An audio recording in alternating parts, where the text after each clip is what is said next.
Uma vez separada a nossa amostra, separado aquilo que vai ser o nosso material de trabalho, a gente tem aí uma nova empreitada pela frente, que é descobrir desse material de trabalho, em alguns casos com mais dificuldade, em outros casos com menos, qual é o conteúdo que está lá dentro. Porque se eu fiz uma amostra aleatória, é bem provável que lá dentro haja depoimento sobre a qualidade do meu produto, a avaliação do meu ponto de venda,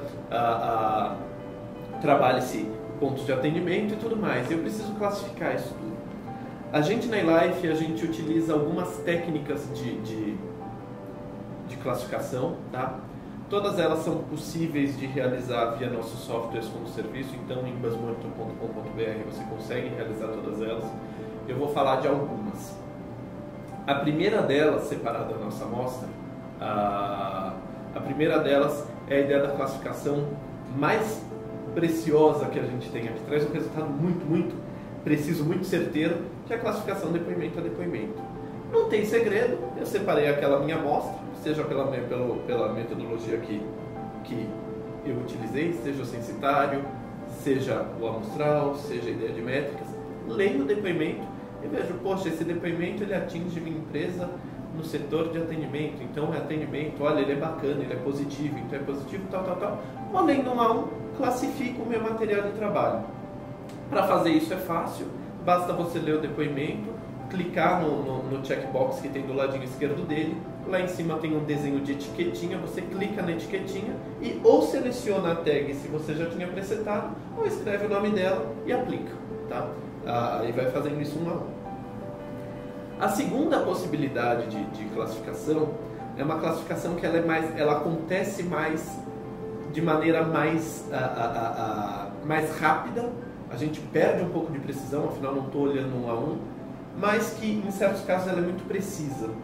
Por exemplo, para enxergar uma pequena campanha que eu fiz, meu estabelecimento está fazendo uma promoção agora na Páscoa, e na Páscoa, para os consumidores que são fidelizados ou para um determinado tipo de consumidor, eu vou dar uma cesta de ovos, tá? Bacana. Como eu avalio o que está sendo falado sobre isso? Poxa, eu sei que eu usei para essa promoção os termos cesta de ovos, Páscoa, tal. Eu vou nas configurações, nos settings da minha ferramenta e faço uma busca por cesto de ovos ou Páscoa, encontro os depoimentos que tenham esse termo dentro do meu universo de Buzz. O Buzz Monitor vai separar todos eles, tá? E aí eu pego, faço no checkbox lá em cima, falo que eu quero selecionar todos e tagueio todos como promoção Páscoa. Essa classificação em massa, é lógico que ela perde um pouco de precisão, tá? Por exemplo, eu posso dizer não que eu participei da sua promoção de Páscoa, mas que eu fui até o seu estabelecimento comprar bacalhau para Sexta-feira Santa, porque na minha casa isso é uma tradição de Páscoa, tá? Eu perco um pouco de precisão, mas é uma maneira muito rápida de você avaliar cenários que já são conhecidos. É uma maneira muito rápida de você enxergar coisas que você já sabe mais ou menos em que vai se pautar o Buzz, tá? E a última técnica, a técnica mista, que é, eu quero dados com alguma precisão, então para mim, por exemplo, não é tão importante saber qual é o assunto a que se refere o depoimento, mas é muito importante saber o sentimento, porque o sentimento é uma coisa difícil de classificar em massa, existe ironia, existem termos ambíguos, existem termos que não dizem nada a ninguém, é um mecanismo um pouco mais refinado. Então, essa variável de sentimento, por exemplo, eu classifico um a um, o restante eu classifico em massa. Uma outra possibilidade de classificação, que é uma possibilidade que é bem presente no mercado, na verdade, que é bem perigosa, é a ideia da classificação automática de sentimento, tá? Por que ela é perigosa?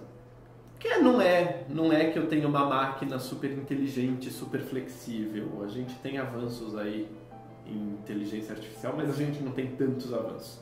Aquilo é baseado num dicionário de termos e uma fórmula matemática. Ele conta o peso de termos que ele tem cadastrados como negativo e peso de termos que ele tem cadastrados como positivo, joga isso num algoritmo e no fim cria uma possibilidade de ser negativo ou positivo.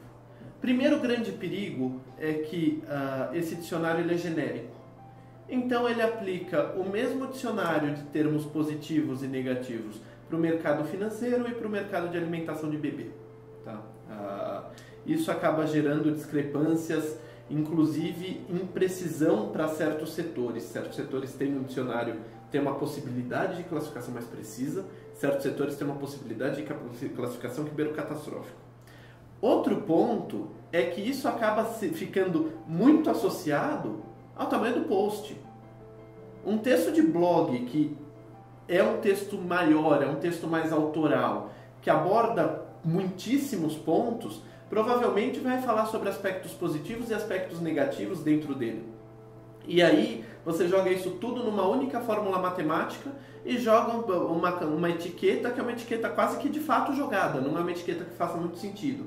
Já um texto de Twitter tem 140 caracteres e você tem um dicionário de termos que provavelmente não vai privilegiar as palavras que estão lá em quantidade suficiente, porque são poucas palavras. Essa classificação ela costuma gerar, e eu estou falando dela exatamente pelo risco que ela apresenta ao monitoramento, porque ela costuma gerar resultados que são míopes. Tá? É importante que a gente saiba que classificação feita por máquina está sujeita sim a erros, e às vezes os erros são bastante crassos.